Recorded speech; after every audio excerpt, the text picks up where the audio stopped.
Brasil, um estado falido? Vai quebrar, ficar na bancarrota? Dizem os cavaleiros do Apocalipse, não é?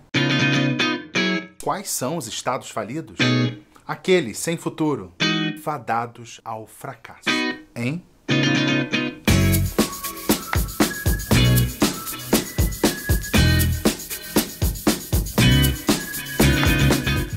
Coluna do Garrone de volta, tudo bem, gente? Feliz ano novo. Nem sei se eu sei fazer isso aqui, tava desacostumado já, a luz aqui na minha cara. Será que eu vou conseguir fazer isso aqui? Enfim, vou só continuar falando aqui pra câmera. 2020 foi um ano de desafio, montei esse canal, um trabalho quase solo. Vocês já perceberam a vibe, o meu estilo. Jornalismo sim, mas com uma pegada bem pessoal, até demais, né? Vocês já conheceram meus amigos, meu cachorro, até minha mãe. E esse é o canal da Coluna do Garrone. Garrone sou eu mesmo, no caso. Por total falta de tempo, são 2 vídeos semanais. Esse aqui, eu, sozinho, e o 4 quartos, um debate ao vivo com amigos meus de várias áreas do conhecimento e de várias cidades por aí. Então, sejam bem-vindos e bem-vindas aos novos e aos antigos amigos. Toda semana, um tema diferente. Então vamos nessa.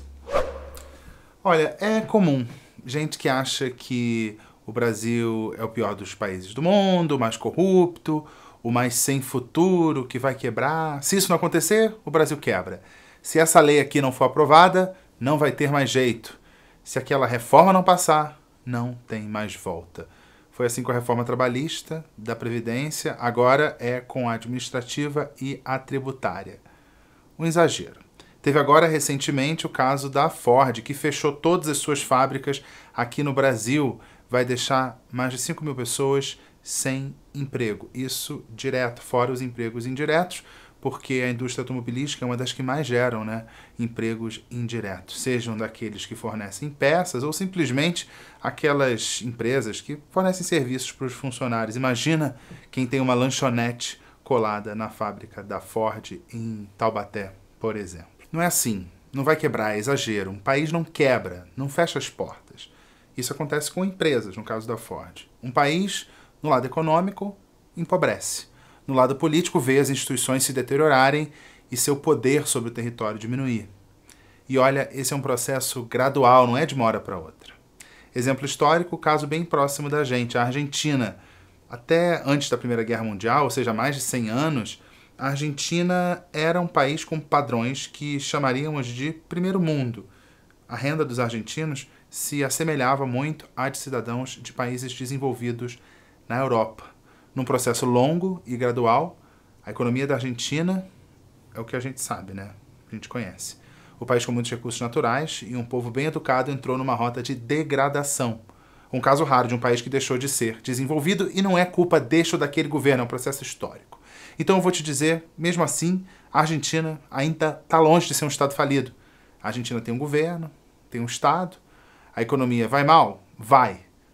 Não esse ano, mas há décadas. Mas há instituições, forças armadas, aeroportos funcionam, tem até bases, no plural, bases argentinas na Antártica. Um estado disfuncional não conseguiria manter essas estruturas num lugar tão inóspito e ainda realiza eleições periódicas. Nessa coluna eu resolvi trazer alguns conceitos para quando vocês ouvirem alguém falar que o Estado está quebrado, está falido, que é o fim do mundo, catástrofe, apocalipse. Calma. Se a gente olhar o índice de desenvolvimento humano, que leva em conta vários fatores, como riqueza, alfabetização, educação, expectativa de vida, natalidade, o Brasil está na metade mais bem posicionada. 84ª posição no ranking. Bom não é, mas bem melhor que a maioria dos países. Quando o assunto é democracia, estamos melhor ainda, em 52º lugar. Não daria de uma hora para outra, portanto, para despencar no ranking. Não é assim que funciona. Quer dizer que o Brasil, então, é uma maravilha?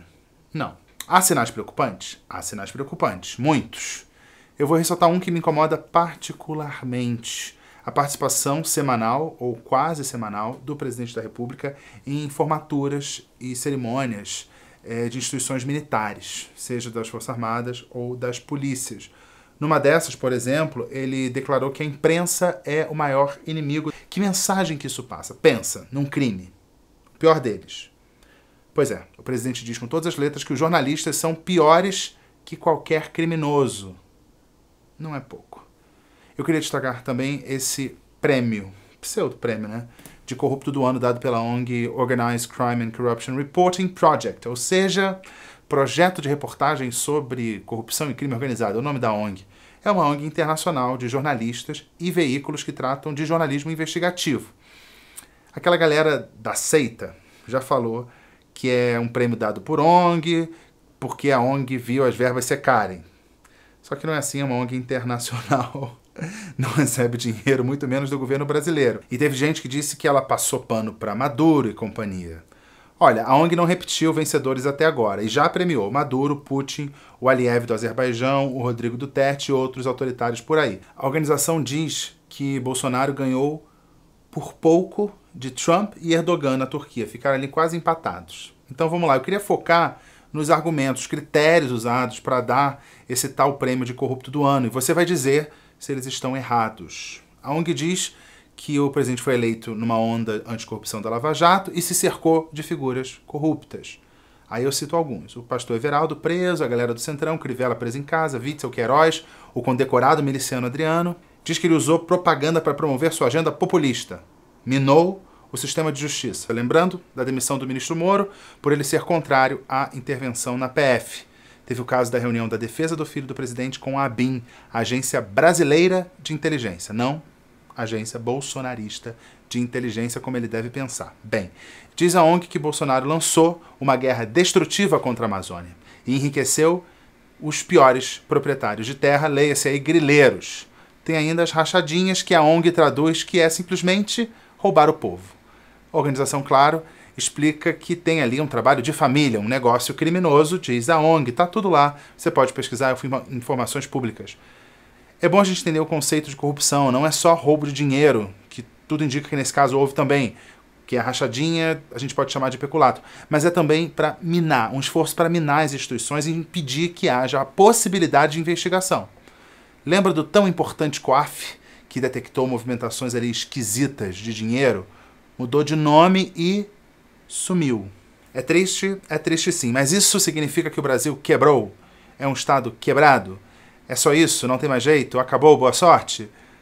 Não, meu amigo, não, minha amiga. É importante aqui a gente usar palavras corretamente, usar os termos de forma prudente. Não é o que eu acho e pronto. Porque quando a gente usa as palavras mal, essas palavras podem passar a ideia de que não dá para piorar mais. E olha, dá e muito. Então eu preciso ter critério. Existe, por exemplo, um índice de fragilidade de países, que tem um aval da revista Foreign Policy. São usados alguns critérios técnicos ali, sem achismo. Só alguns quesitos. Vou citar alguns aqui que eles levam em consideração. Presença de refugiados ou deslocados internos, desigualdade econômica, corrupção generalizada, desigualdade econômica de acordo com o grupo, pode ser étnico, religioso, nacional, depressão econômica, deslegitimação do Estado, deterioração dos serviços públicos, abuso generalizado dos direitos humanos e a presença de grupos paramilitares, além também de intervenção de agentes estrangeiros. São os critérios usados para definir. Levando esses critérios em conta, o Brasil está na posição de número 75, o que põe o Brasil na metade pior do ranking, ou seja, mais longe da civilizada Finlândia do que do caótico e infernal Iêmen. O Iêmen está no topo dos rankings de países frágeis. Já era o mais pobre dos países árabes e virou palco de uma guerra por procuração, como se diz. Ele materializa ali uma rivalidade histórica entre a Arábia Saudita e Irã. A guerra não poupa civis, vítimas de ataques aéreos e também por terra. O Iêmen vive uma crise humanitária e há casos também de que a ajuda humanitária tem sido bloqueada pelas partes em conflito. Numa situação dessas, claro, o Estado está fracassado. Sem serviços públicos, com grupos armados impondo terror, sem infraestrutura de transporte, por exemplo, abastecimento de comida, um governo sem capacidade de implementar qualquer política pública. Esse é um tema, aliás, negligenciado pela imprensa internacional. Devemos falar do Iêmen, sim. Em segundo lugar nesse ranking, tem um campeão de décadas, que agora está em segundo, que é a Somália. Um país que, na prática, não tem governo. Está numa guerra civil há 30 anos, com um número de mortos superior a 500 mil, e tem a atuação do grupo terrorista Al-Shabaab, que recruta civis e, inclusive, crianças. A Somália, volta e meia, ganha as manchetes por conta dos piratas que operam ali na costa do país. O país sem governo não vai conseguir controlar a costa, correto? Bem, o governo mal consegue cobrar impostos também. E são quase 1 milhão de refugiados. Refugiados são aquelas pessoas que estão no exterior, somalianos no exterior. E mais de 2 milhões de deslocados internos. Deslocado interno é aquele que é forçado de sair de casa, mas segue dentro das fronteiras. Tem aí 2 casos que eu diria típicos, eu diria enciclopédicos, do que são esses países que simplesmente não deram certo. Tá ou não tá longe de parecer com o Brasil? De novo, o Brasil não é um estado quebrado. Não está na bancarrota. E perder a capacidade de cobrar imposto, isso está longe de acontecer por aqui. Então eu chamei um amigo meu para uma conversa. Ele já foi jornalista, agora resolveu evoluir na vida, mora no Reino Unido há uns 10 anos. Você vai conhecer o Antônio Sampaio. Ele é analista sênior da Global Initiative Against Transnational Organized Crime, que é uma ONG com o propósito de, como o nome diz, combater o crime organizado. Ele já visitou inclusive algum desses países instáveis e tem muito conhecimento na área. Vamos ver. Antônio Sampaio, obrigado por conversar comigo aí direto de Londres. Quanto tempo a gente não se vê, então esse encontro virtual aqui é uma maneira da gente se aproximar. Espero que depois dessa vacina, que venha logo aqui para o Brasil, a gente consiga se encontrar. Bem, eu falei agora na minha coluna da Somália, que eu acho que é um exemplo clássico, assim. Se você tivesse que moldurar um exemplo, botar na parede, seria a Somália, de um desses estados falidos. Que outros estados, que outros países você consegue pensar que ilustrariam bem esse conceito de estado falido, de failed state? Bom, em primeiro lugar, muitos especialistas, muitos acadêmicos e até instituições internacionais como a ONU consideram esse termo Estado falido problemático e um pouco absoluto demais. Então, é muito raro você ver todas essas instituições, essa infraestrutura de governança e de autoridade simplesmente entrar em colapso e ficar, como no caso da Somália. A Somália realmente é um exemplo muito bom, infelizmente, de Estado falido, porque é um Estado que, desde a década de 90, que não tem um governo central com autoridade suficiente no seu território. Então, é um governo e um país em que a autoridade central, que se determina presidente ou governo central, tem relativamente pouca influência sobre as suas províncias, as suas cidades, fora de uma bolha que é Mogadíscio, né? Mogadíscio, a capital da Somália. E mesmo em Mogadíscio, durante muito tempo, a gente viu em 1993 aquele caso das tropas americanas que faziam parte de uma missão de paz da ONU, que entraram em confronto com milícias em Mogadíscio e acabaram sendo altamente derrotadas naquela ocasião, numa batalha de várias horas em Mogadíscio, que ficou popularizada no mundo todo pelo livro e depois virou filme Black Hawk Down, né, em que os helicópteros americanos... E aquilo foi um exemplo de como um Estado falido parece, né? A imagem clássica de um Estado falido. Então, é claro que nenhum território no mundo é sem governo, sem autoridade. Sempre surgem esses líderes, essas figuras personalistas, particulares, que milícias, gangues, warlords, que se declaram senhores, mas eles trabalham para o seu próprio benefício, para a sua própria autoridade. Nós também podemos pensar no caso do Afeganistão, que é um pouco mais controverso, porque os Estados Unidos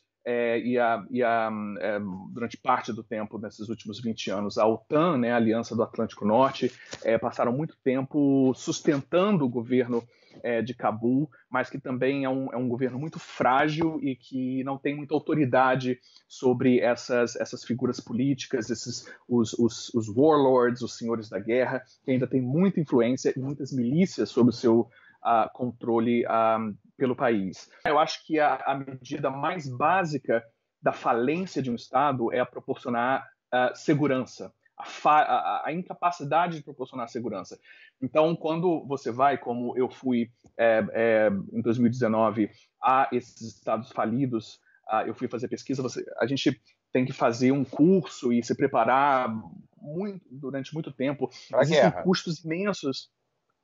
Mesmo em áreas que não estão em guerra aberta, por exemplo, a capital da Somália, Mogadishu, não é um campo de batalha mais, mas por causa dessa incapacidade do Estado de garantir a segurança, existem vários atores armados, não só o Al-Shabaab, que é o grupo insurgente, o grupo rebelde, muito bem organizado e armado, mas também vários outros grupos, como grupos que podem ser descritos como milícias, e têm tanto poder que conseguem até extrair impostos, que é uma das prerrogativas mais antigas, mais clássicas do Estado, desde a Mesopotâmia. Aí vai ter gente que vai dizer que tem isso no Brasil, mas eu acho que é bom a gente deixar claro que o Brasil está bem longe de ser um Estado falido, ao contrário, por exemplo, de declaração recente do presidente Bolsonaro, dizendo que o país está quebrado, não dá para governar. Não. O Brasil não é um Estado frágil, não é um Estado falido,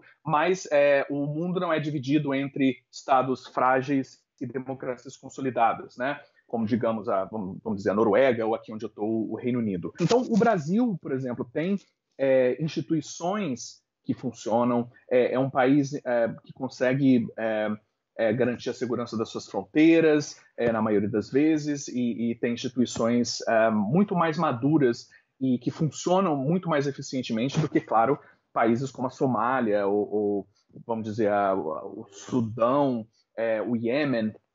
Então, mas ainda tem muitos desafios. E eu acho que, no caso desses países em desenvolvimento, especialmente na América Latina, onde o tráfico de cocaína é uma indústria tão lucrativa, também tem o fator adicional da insegurança urbana. As cidades são centros de riqueza. Apesar desses grupos estarem localizados em áreas urbanas pobres, eles estão próximos de um mercado consumidor muito lucrativo, mas, ao mesmo tempo, as cidades na América Latina, assim como em outras regiões do mundo, e cada vez mais em outras regiões do mundo, são lugares em que o Estado tem dificuldade de manter essa governança, de proporcionar serviços públicos para toda a população. Então, apesar do Brasil não ser um Estado, claro, falido, é um país que, como muitos outros, tem dificuldade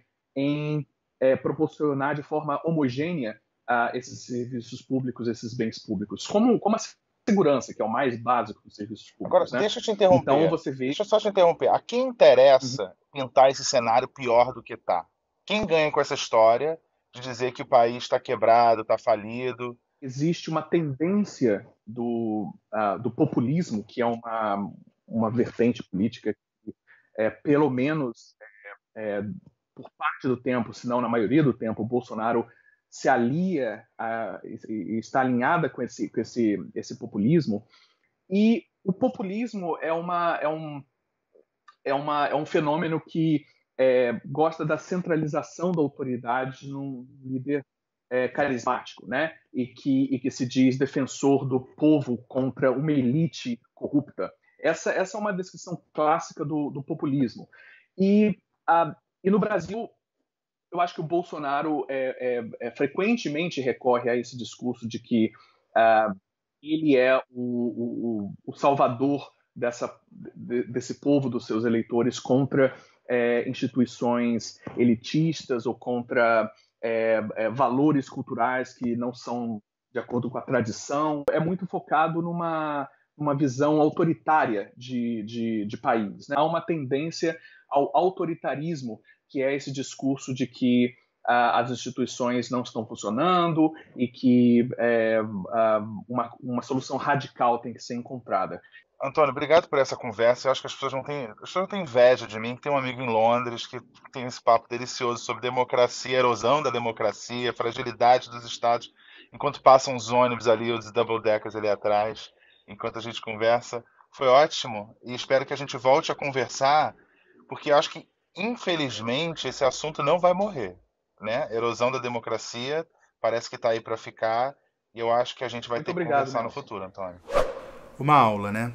Vou citar outro caso recente do presidente francês que declarou que a União Europeia, comprando soja do Brasil, estaria ali ajudando a desmatar a Amazônia e que a Europa deveria, de algum jeito, começar a produzir soja. Bem, aí já vem os catastrofistas dizendo que é o fim do mundo, acabou o comércio internacional brasileiro. Olha, não é assim. É uma notícia ruim? É uma notícia ruim, mas não dá para você começar a plantar soja assim. E soja, você precisa de muita terra, né, para plantar soja, o que não tem lá na União Europeia, e também precisa de um certo clima. E o Brasil, mal ou bem, tem uma tecnologia própria, desenvolvida lá pela Embrapa, há muito tempo, que destaca o Brasil ali no cultivo de soja. Mas é uma notícia ruim, é uma notícia ruim.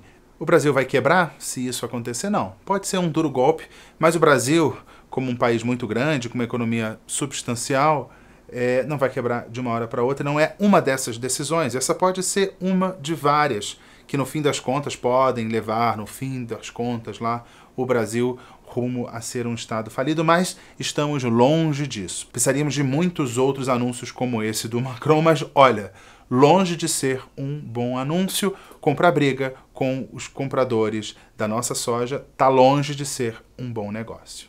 Ó, ficou claro, o Brasil está longe de ser essa tragédia toda, tá claro, né? A gente tem que se perguntar, a quem interessa passar essa ideia de que o país não funciona? Principalmente se essa mensagem vem de alguém do poder. Fica claro ali que é uma tentativa de apresentar uma solução simples que só uma pessoa ou um grupo vão dar conta de resolver problemas graves, estruturais. Mas a gente sabe que esses problemas só podem ser resolvidos de maneira coletiva, respeitando as instituições e a Constituição. Eu fico imaginando, por exemplo, o Churchill assumindo o comando do Reino Unido no meio da Segunda Guerra Mundial, falando que não consegue trabalhar, que o Estado está quebrado, que está difícil, esse tal de Hitler não deixa eu tocar minha agenda de reformas. Ou Roosevelt falando depois da Grande Depressão que o país está quebrado, não consigo trabalhar. Não dá para pensar nisso, né?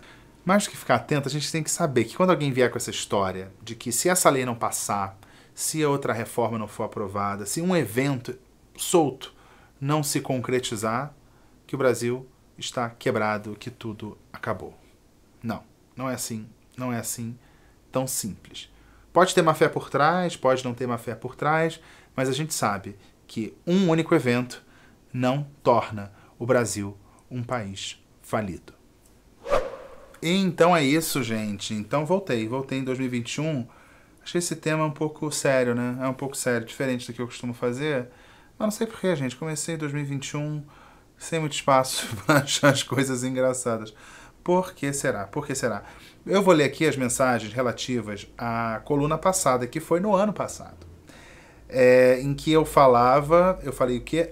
Falei das previsões furadas. Eu peguei uma matéria de um site que consultava especialistas em futuro, sei lá como é que chama isso, e eles jogavam previsões para o futuro, a maioria das previsões furadas, né?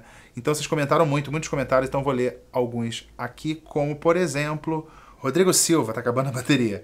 Hashtag Coluna do Garrone. Aqui em Minas, um estado católico e tradicional, não se pula ondinha, mas tem o costume de colocar sementes de romã na carteira para dar sorte. Ok, se você acredita, Rodrigo, tudo bem.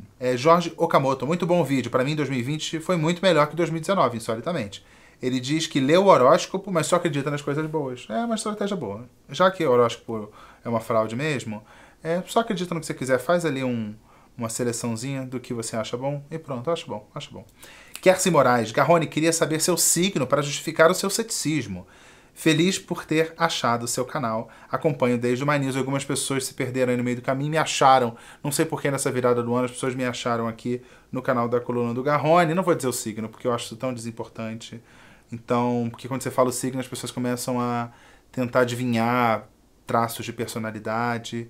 E nada a ver. Então não vou falar signo, não. Eduardo Lozano, fiquei triste quando você desapareceu do nada. Não desapareceu não, do My News. Legal que você manteve o mesmo padrão da sua coluna, seguindo por aqui. Muito obrigado, Eduardo Lozano, aqui. Mesmo padrão. Agora a diferença é que eu toco essa bagaça aqui sozinho, né? Mas vamos lá. Mohab Silveira, você conhece Além, Paraíba e Minas Gerais. Adorei, sou daqui, gosto muito de seus temas. Também sou cética e seu tom irônico me diverte. Estou divertindo a Mohab. Bom fim de ano na medida do possível. No meu foi isolado, total. Nunca estive tão isolado na minha vida. Poucas vezes eu tive, mas foi bom. Obrigado, Mohab. Diz a Boletim Escolar Online. Boa noite, boa tarde, bom dia, boletim. Garrone, a festa fica linda com todo mundo de branco. A ilusão, ou ilusão, também traz um momento de paz, né? O outro pega o romã, você acredita no branco, tamo junto, sem problema, desde que não agrida o outro, tá ótimo. Ana Bia, não sei. Você está dedicando um programa inteiro para atacar os espiritualistas ou crentes? Que M. Dia DHH, ela falou que M.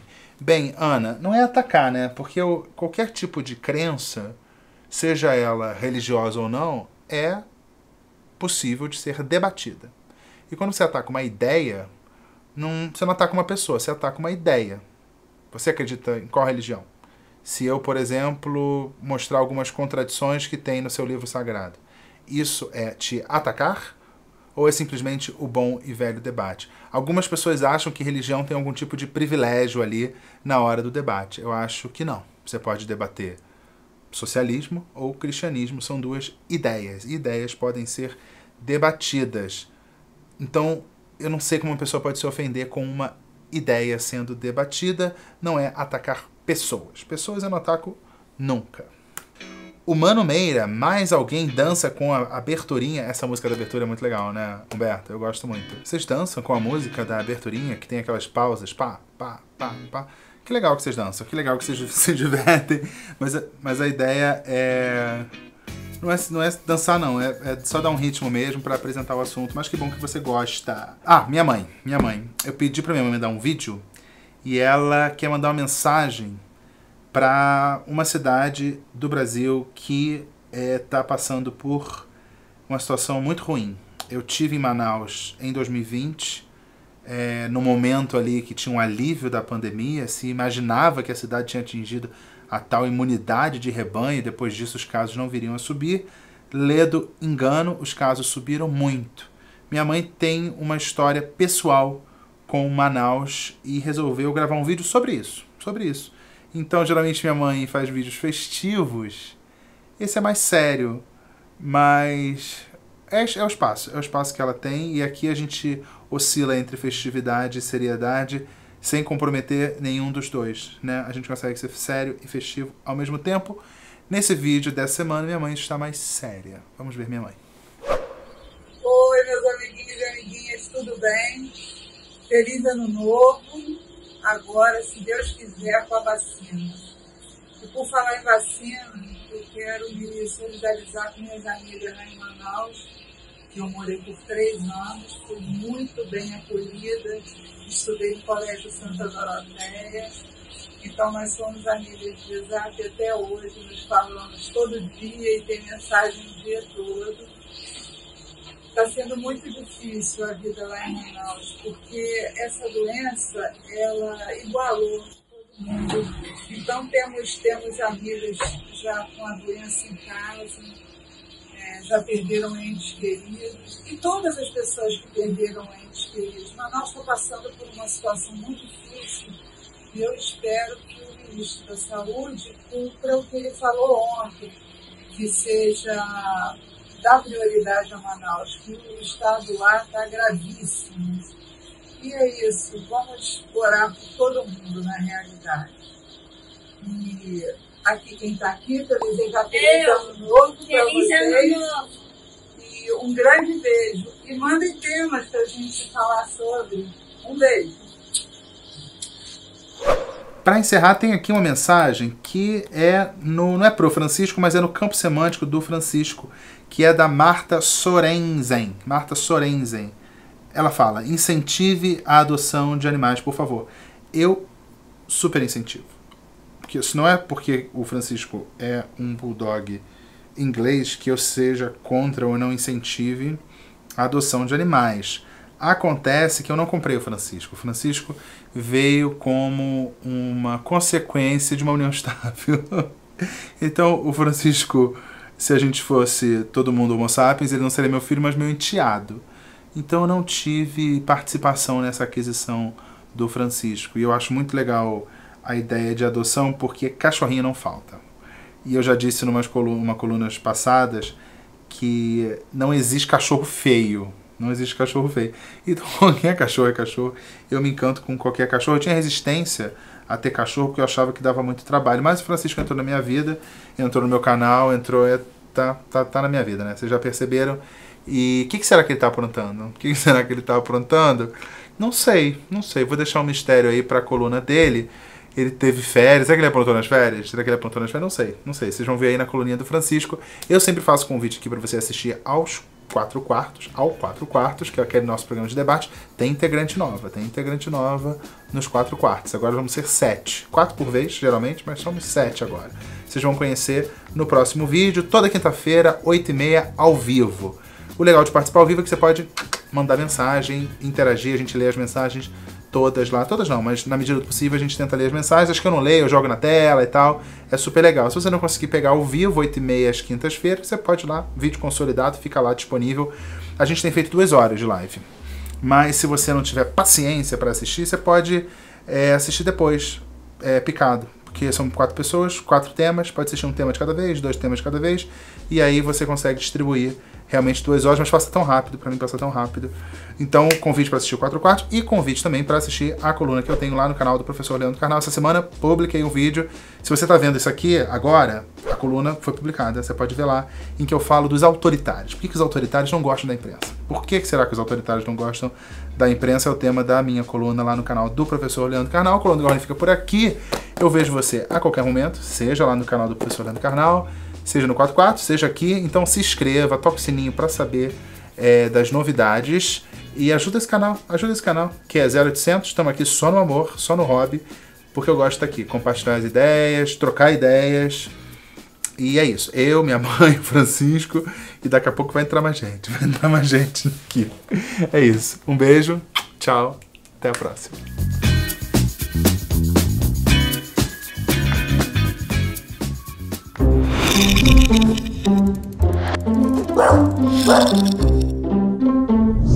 Olha quem tá aqui.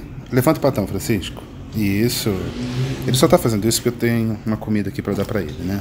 Não é por acaso. Ele resolveu pegar esse primeiro vídeo do ano pra mostrar o novo look dele. Né, Francisco? O novo look dele consiste nessa nova coleira dele. Não é public post, não vou mostrar a marca aqui, mas foi recomendado porque ele tá com problema de coluna, né? E essa coleira aqui não esmaga o pescoço dele e distribui a força aqui no peito e também no pescoço, não fica só no pescoço. Então o Francisco resolveu fazer um desfile de moda aqui nessa primeira coluninha do ano. Na passarela Francisco José. Não é isso, Francisco? É isso, esse é o Francisco José na passarela. Senta.